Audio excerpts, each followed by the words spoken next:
Hello everyone. It's 6:58 p.m. here. I know it's morning in the Philippines. Dito po ay good afternoon. Meron lang po akong konting ipapaliwanag because naka-receive po tayo ng isang tanong from one of our silvers, one of our leaders. Ang tanong po ay kung saan nanggagaling ang spillover. So paliwanag po natin 'yan. Ako po si Tita Lola. Nandito po ako ngayon sa aking dashboard. As you can see, yung pangalan ko po nandyan. This is my current rank. I'm still gold. Malapit na mag-platinum. So, ipaliwanag natin yung simpleng tanong, saan nga ba nanggagaling ang spillover? So, dito po, base dito sa akin na lang muna, no? Sa aking matrix, itong personal matrix ko. Nung mag-join po ako sa Live Good, ito po ay referral ko kasi pagka na-click ninyo, no, makikita nyo sa ibaba dito on this portion kung sino ang nag-refer, right? Ito po ay hindi ko referral. Ito po ay na-spill over sa akin on the very first week na nag-join ako sa Live Good. Okay? Ito po ay na-spill over din ng someone na nasa taas kasi hindi naman ito iba ang sponsor nito na na-spill over sa akin, iba din ang sponsor na to. So, tinitingnan ko dito, galing ito kay C. Chambers. Tingnan nyo po dito yung enroller ha. So, spill over ko po ito galing kay sa sponsor na si Chambers. Hindi ko po yung kilala. Ito po ay spill over galing din dun sa Chambers. So, at least pareho sila. Pareho sila, no? So, pero ang direct sponsor ko po ay si Girly, no, na nasa San Diego. Meron bang spillover sa akin si Girly? Wala po. Wala pang spillover. Now, bakit nagkakaganon? Kasi po, kanya-kanya tayo ng may binubuo. Nagkataon siguro na nag-refer yung itong si Chambers dito at saka doon that time na ako din po ay kapapasok ko that time. So, nagkasabay-sabay kaming apat. Okay? So, yes, ang spillover ay nanggagaling sa upline na hindi natin kakilala o maaaring kakilala natin. No? Katulad ko, kilala ko yung direct ko. Makikita nyo po yan sa ilalim nyo kung sino yung nag-refer nung na-spill over sa inyo. Simple lang po ang sa kasagutan. Ang spill over ay ibig sabihin spill, lumagapak, lumanding, naitapon, spill over, naitapon sa atin. Wala pong ibang magbibigay ng spill over kundi mga tao sa taas natin, either kakilala or hindi kakilala. Okay? Katulad po natin, halimbawa ako, so ito na i-refer ko, di po ba? Na-spill over siya nito, na-spill over din ako niyan. Ito, ni-refer ko. Hindi ito magkakilala. So, na-spill overan ito nito na hindi niya kakilala. Na-spill overan ito ng tao na ni-refer ko na hindi naman nila magkakilala. Naintindihan po ninyo? So, pwedeng mangyari, hindi mo naman kakilala galing sa iba. Katulad nito, lahat po ng naka-highlight ng blue, sa akin na po yan. No? Sa akin yan. Ito hindi sa akin, ito sa akin. So, basta naka-highlight ng blue. So, ito katulad nito. O, ito, spill over sa akin, pero ito ang kanyang direct referral. So, spill over din. 'Di ba? Kasi, spill over below, spill over from below, at ito naman po, spill over from above me. Okay? So, maraming nagtataka, wala pa silang spill over. Well, hindi po tayo pare-pareho ng kapalaran katulad po nitong tao na to. Napakaswerte niya dahil marami pong naging spill over sa kanya. In fact, malaking-malaki po ang income niyan. Ito malaking-malaki din ang income. Ito taga Nigeria, malaking-malaki din ang income monthly. Pero walang nai-invite. So, ang nangyari, nagkaroon siya ng mga spillover na marami po dito sa legs ko na to. Pero, kung hindi nyo nakikita yung spillover ko mismo sa inyo, it's because meron pa po akong mga butas-butas dito. I think on my level 5. So, paano mo makikita kung saan ka pa may butas? I-click nyo po yung status, no? Itong stats. So, pag-click nung status, as you can see here, puno na yung level 1 ko, puno na yung level 2. Kasi multiply lang tayo ng multiply ng 2. Puno na yung level 8. Na level 3, puno na yung level 16 kasi double 8 times 2, 16. So, saan po ako nagpupuno? level 5. Kasi dapat po dito sa level 5 ko ay 16 times 2 is 32. Okay? Actually, umabot na po ito ng 32 last time, no? So, may nag-spill over na hindi nagtuloy. Okay? Nagkakaroon ba tayo ng mga ganun? Opo, merong mga hindi nakakaunawa, nag-jump, wala palang pera. Hindi nakakaunawa, akala laging biglang yaman, wala pa, hindi nagtrabaho, ayaw niyang mag-invite, nawawala po yung mga ganon. Yung mga ang mindset nila yung mga biglang yaman. Okay? So, ano pong ibig sabihin habang nagre-recruit ako, meron na akong 76 eh. Di po ba? 76. So, naka-spread na po yan. Dito, meron pong na-spreadan sa ibaba nila, pero nawala naman yung iba ko dito sa bakante. So, nagkaroon po ako ng bakante dito. So, pinupuno ko pa siya. Okay? So, ito po, 32. Ang 32 times 2, dapat po ang level 6 ko is ilan? 32 times 2. Di po ba? Multiply lang po. Mga 64 na po ito dapat. Di po ba? Pero bakit po nagkakaroon ako ng up to level 12 over here? No? Dapat nga ito hanggang level 14 eh. Kasi gold naman po ako, di ba? So, lumilitaw po dito, merong mga magagaling, merong humahaba sila agad, kaya nagkaroon po ako ng tao sa baba, kahit hindi pa napupuno itong ibang level ko. So, ibig sabihin, may dapat pa rin akong punuin dyan at dapat yung mga nanditong mga tao, dapat kung kumukuha lang sila sana ng dalawa, napupuno po ito ng evenly, ng times 2 ng times 2. Pero bakit ganito? Butas-butas po yan, ano? Dahil marami pong hindi nga kumikilos or ang plano lang nila sa buhay ay maging product user. Hindi po natin may iwasan. Marami po akong ganon, mga product user. Okay? So, halimbawa po ito. I-click natin itong sa Earn Well, no?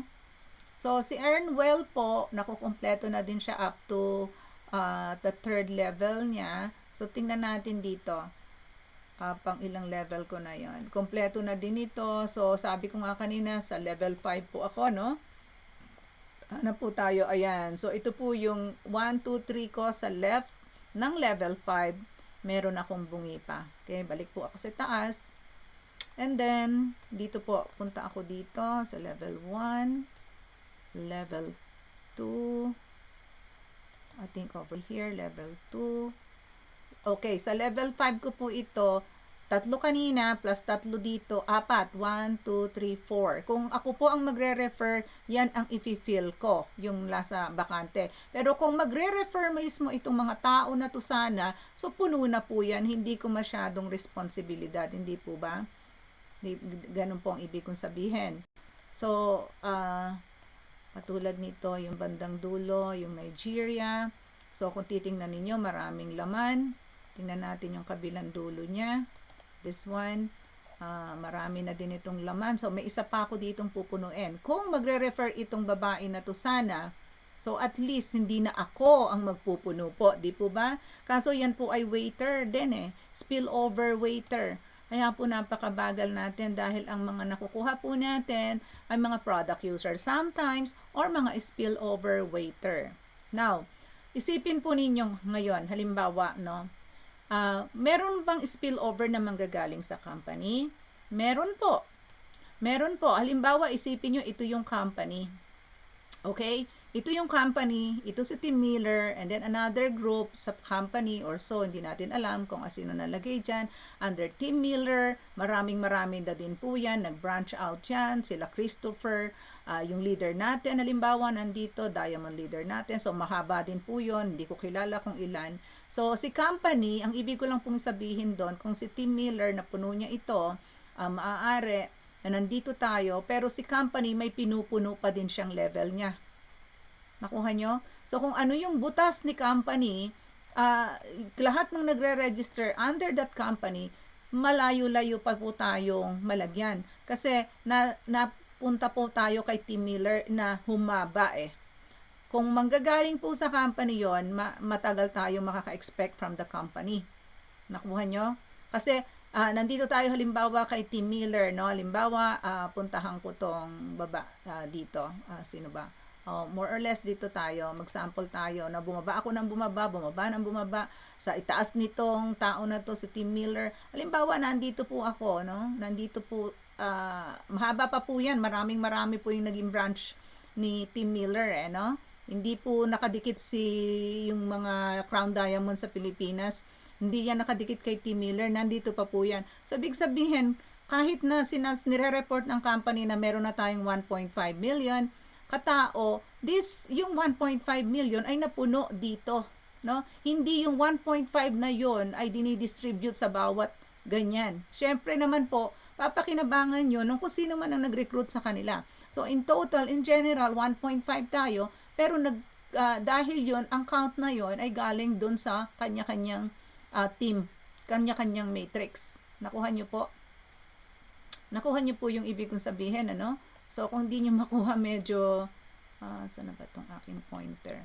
So, I hope na iintindihan ninyo na ang nangyayari, halimbawa, ano, ito po, halimbawa, yan yung company, ito nga si Tim Miller, and then another person there, tapos ito sila Christopher, and so on and so forth. Kung halimbawa, no, na hindi pa sila mga diamond, at nailagay itong tao na to ay humaba ng humaba, okay? Humaba ng humaba ang kanyang matrix. O tsaka halimbawa ito ding tao na to humaba ng humaba, magagaling sila. So ibig sabihin, kung bakante yung nasa ibaba nito, kung ano man yung pinupuno ni company, ito muna yung mapupuno. Hindi ka tatamaan kung napunta ka sa grupong mahaba na. Nakuha po ba? Yan. May mga bakante pa yan. The same with your leaders. No? May mga leaders na at tinatanong ko ilan ba yung nakuha mo, yung iba 11 lang, 10 lang, naka-stop na sila sa 10 or satisfied na sila sa sitwasyon nila na silver. So alam niyo naman ang silver 20 lang yan 20 katao lang yan or 22 lagpas. So bilangin naman ninyo itong, kung mabibilang na ninyo talaga kung ilan yung hanggang saan yung aabuti ng 20 na ginawa ng leader mo. Okay? Kung satisfied niya siya sa pagiging silver, wala na siyang maiibigay sa inyo. Kaya ang suggestion ko, kung leader kayo, huwag kayong hihinto katulad natin. Kasi yung mga tao din na na-invite natin, hindi natin alam kung ano ang plano nila.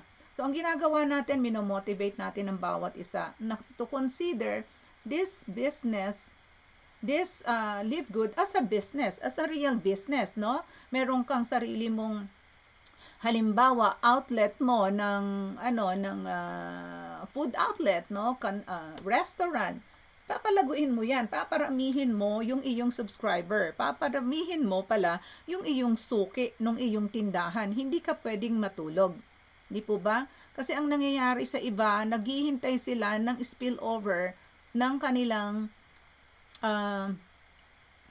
ano tawag natin, nung kanilang sponsor lang no? Mahihirapan po yun, matatagal lang kayong maghintay. Kailangan po magkaroon tayo ng pagkakaisa, no? Nagkataon, yung iba talagang, kung alam nyo naman, yung grupo dun sa Pilipinas na nag-Crown Diamond, yung leader nila, 165,000 katao na yon. Just imagine, tayo nasa 500 plus pa lang, magsi 600 pa lang. So, can you imagine kung gaano karami yon, no? At sa kasalukuyan nga, may nakakausap ako doon. Siguro nakita nyo yung nag-comment doon sa ating group na nagtatanong din sila ng spillover. Nandun na sila sa isang company na yon, nasa isang grupo na malaki naman na sila. Nagkataon na ilalagay ka, bago ka na ilagay ka, di ba? So, nailagay ka sa isang lugar dyan, halimbawa, nalagyan ka. Kapag wala ka pang nakikita, dyan sa location mo na yan, wala ka pang taong nagiging spillover for a month or so. Well, kasi inaasahan mo lang yung iyong nag-refer sa'yo dyan, maaaring meron pa siyang mga butas pa dito na pinupuno. No? Hindi natin alam kung alin ang pinupuno niya dyan. Okay? So, kailangan magkaroon ng action. Magkaroon ka ng program. Magkaroon ka ng dedication dun sa business na inopen mo. Now, ako kasi po hindi ko pinipilit yung aking mga members. I keep on growing and looking for additional partner na halimbawa talagang satisfied na sila na bumili lang ng products katulad ng iba natin sa ibang bansa. Marami po akong ibang bansa. Don't tell me na sa US lang makikinabang ng product. No. narami po tayong client na bumibili ng product regularly monthly galing sa ibang bansa.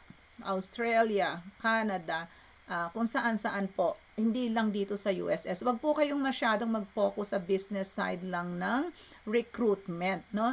I-focus din po natin ang pagpo-promote ng products kasi wala namang shipping fee lalo na yung ating international pack. So in that way, kapag marami nang nakakaalam ng product, maganda yung effect, tapos ikaw naman post ka ng post ng business, maaaring one time, one day, makakakita ka ng tao na gusto ring magnegosyo.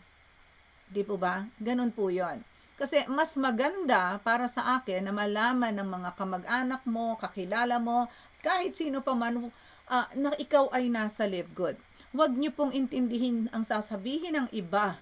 Kasi kayo po, yung kabuhayan niyo po ang inyong binubuhay dito sa Live Good.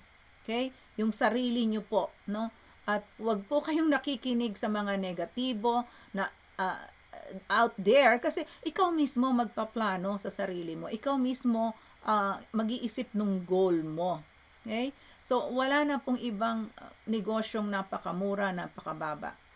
So, I hope na intindihan ninyo. And now, ang activity po ng ating main company is more on product user po.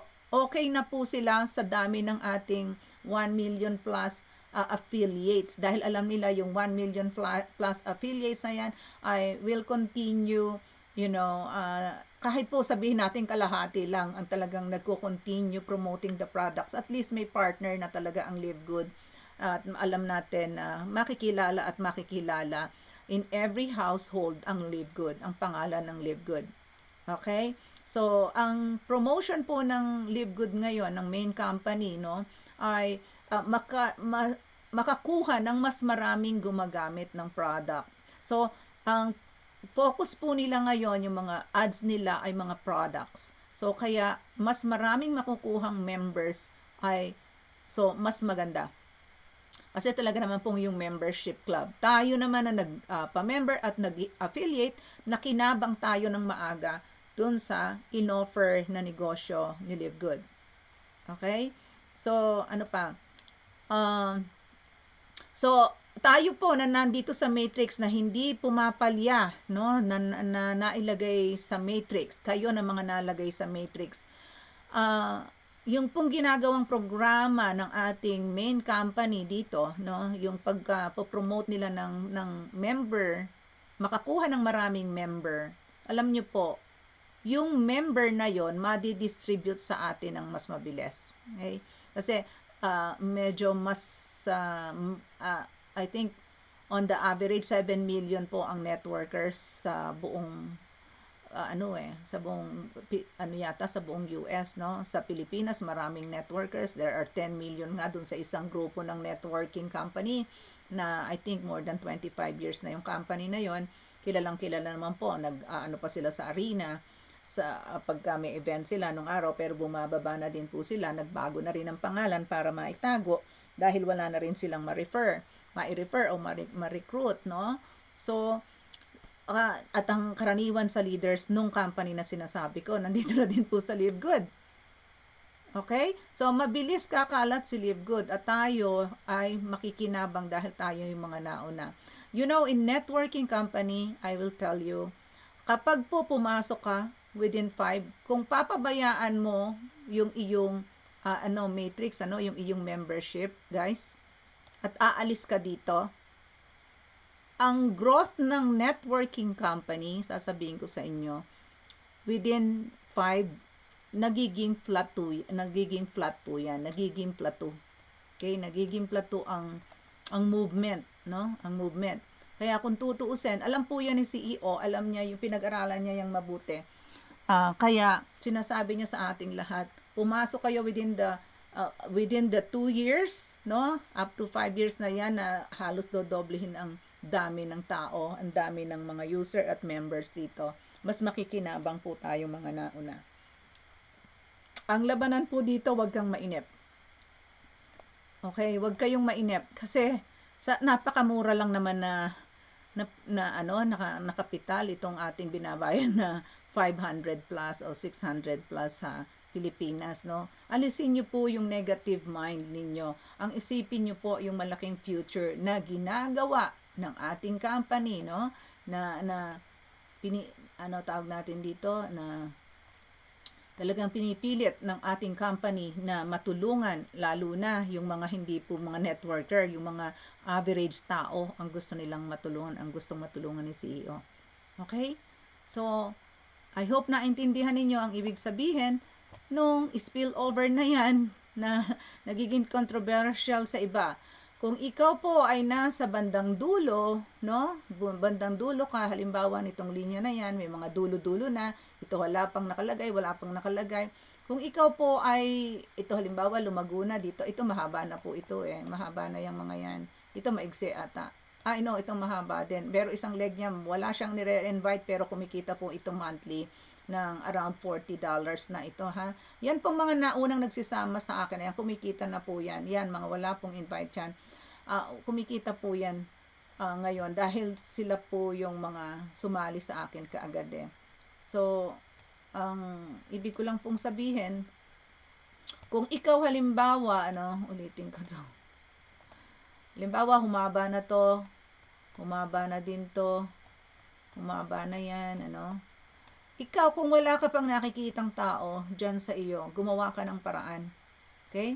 Gumawa ka ng paraan na madugtungan ka or else maghintay ka ng matagal. Kasi yung spot na kulang dito, halimbawa kulang pa dito yung upline mo, yung mga ganyan, syempre lahat dyan madadagdagan. At ang placement ng ating mga spillover or mga referral, kung i-refer ka, halimbawa, ito yung head leader ninyo, no, na nagre-refer. Let's say, naka-anim lang siya. 1, 2, 3, 4, 5, 6. Halimbawa, nandito ka na ilagay at inihintay mo yung spillover mo sa kanya. Ang lagay po kasi ng tao, halimbawa, ito ikaw, let's say, this is you. Dito ka na ilagay. So, nagre-refer itong top leader mo, no? Nagre-refer siya, tapos ito bakante pa niya, tapos kalalagay lang niya sa'yo, hindi ka makaka-expect agad ng galing sa kanya. Kasi ang paglalagay ng system, kung siya ang nagre-refer, siya ang nagbibigay ng spillover sa'yo, ito muna, and then ito muna, and then ito muna, and then ito ikaw. Nakuha mo? Nakuha nyo? And dito ka kalalagay mo lang, inihintay mo yung spillover niya. So, ganyan po. So, kapag nalagyan na yan, nagbinigyan na kayo ng tigi-tigisan ng upline mo, or swerte kung may manggagaling naman sa taas na nasisingit. Ang susunod na malalagyan, hindi ito. Malalagyan po muna ito. Kung galing po sa kanya, tapos ito, ganun po ang lagay. Halimbawa naman, nakapaglagay ito agad, nalagyan niya ng kanan niya, so ito nakapag-refer na naman, dito siya malalagay. Ganun po ang spillover, no? Pinaliwanag po yan ng CEO. So, I hope malinaw. Okay? So, gawin niyo po, palaguin niyo yung sarili ninyong matrix, no? Kung kayo ito. Magpalago po tayo ng sarili nating matrix. Huwag tayong maghintay ng spillover. Kasi kahit po hindi kayo nakakarating sa diamond, pero mas marami kayong direct referral, mas malaki po ang income. Okay? Mas malaki. Opo. Okay? Mas malaki ang income kaysa dun sa nag-maintain ka lang ng 3 dahil sinabi nga, requirement 3, halimbawa sa'yo ito, ikaw ito, and then 3 lang ang nilagay mo. So, syempre yung pangatlo mo malalagay dito, di po ba? So, inaalagan mo mag-bronze yan or so, di po ba? Yung i-refer nila, kung matatagalan silang mag-refer, so ini-expect din nila yung manggagaling sa'yo. Okay? Iilan lang ang kita mo dyan. Dito ka lang kumikita. While kung talagang marami ka, katulad ko, napakarami, di ba? Marami pong pinagkukunan ng commission. I'm telling you, kahit hindi ka makarating sa diamond, mas malaki po ang may direct. Maraming direct. Kahit hindi po, halimbawa, hindi po yan mga naging bronze, at sa'yo lahat yan, kahit sila unrank, malaki po ang ine-expect mo monthly. So, dun po tayo mag-focus, no? At kung sakali nga, sana, makakuha, ma-motivate mo ang lahat ng tao mo kumuha ng tiga-tigalawa. Okay? Kung nagkataon naman na ito halimbawa yung kinuha nito ay ito yung kinuha nitong isa, halimbawa ay family member niya, do not halimbawa ito kinuha nung itong ni-refer mo na to dahil sabi mo kumuha ng dalawa. Okay? Halimbawa itong ini-refer mo na to, pinakukuha mo ng dalawa, family member niya yung inilagay. So, hindi po ito natin maaasahan na dumami. Kasi siya pa din Unless talagang makipag-partner sa kanya, dito, sa halimbawa, ito yung nanay, nakipag-partner yung anak at asawa na lumago. Nakuha nyo? Pero kung iyan ay consider na katulad ko, nilagay ko lang, at ako nang bahala, so hindi po ito yung inaasahan nating lalaki. Lalaki po siya kung makakakuha siya ng mga panibagong partner na talagang motivated to do live good business. Alright po? So, I hope na nakikita nyo yung ganda ng Live Good, yung kung gaano ito kamura para magsimula ka ng isang global negosyo. Alright? So, if you're not in Live Good yet, mag-join na po kayo sa Global Income Builder team and we will assist you of all the trainings na kailangan ninyo. Tapang ng loob ang kauna-unahang kailangan dito. Huwag makinig sa ibang tao, makinig kayo sa mga may karanasan na sa Live Good. Makinig kayo sa mga successful na sa Live Good. At lahat po ng negative na nakikita nyo out there, lahat po yan na pinapakita ng ibang member sa akin, ano po ba to, anong sagot natin dyan sa mga ganon, yun po ay nakiki-override lang sa popularity ni Live Good. Okay? Syempre, alam nila na ang Live Good ay talagang globally naging well-known bigla, di po ba?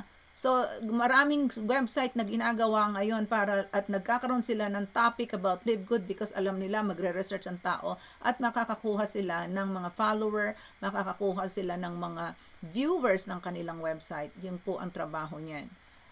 Legal po ang Live Good because Live Good is listed po. Kung nakita ninyo sa Business for Home Organization, na kung saan nakalista ang lahat ng legit na company. Wala pong nakalista doon na hindi po pwedeng mailista doon ang hindi legit company. Okay? Kahit yung sinasabi ninyong may nagpakita sa akin ang tinatawag na BBB. BBB po dito sa United States, iniiwasan po namin yan ng kaming mga companies kasi po masyado silang for me, torture ang ginagawa nila sa mga private company. Yun po ay third-party private company. Hindi po yun government para maglagay sila ng mga issue about Live Good. Okay? Niiwasan po yan ng aking mga customer sa website design ko, yung mga may businesses, kasi kaya nilang maglagay ng negative review and then sisingilin ka ng malaking pera para matanggal yung iyong negative review. Okay? Patulad din po ng Yelp and so. Marami pong ganong company. So, okay? Walang dinidihado si Live Good. Lumalabas ang commission natin every week. The company is so prompt when paying out our commission every week. Okay? So, I hope tulong-tulong tayong lahat. Walang bibitaw. Yung mga bumibitaw, pang sarili lang nila ang kanilang kagustuhan. Kapag hindi nila nakuha yung kagustuhan nila, so ang nangyayari, sila yung bumibitaw. At saka yung pong bumibitaw, yung talagang hindi naiintindihan, bigla lang pumasok. Yung mga nagdesisyon lang bigla na nakakita ng pera, na hindi alam kung ano talaga ang Live Good at kung ano ang dapat gawin. Okay, so once again, this is your Coach Lola here in California. God bless you all. Keep moving, keep rocking, and see you at the top. God bless.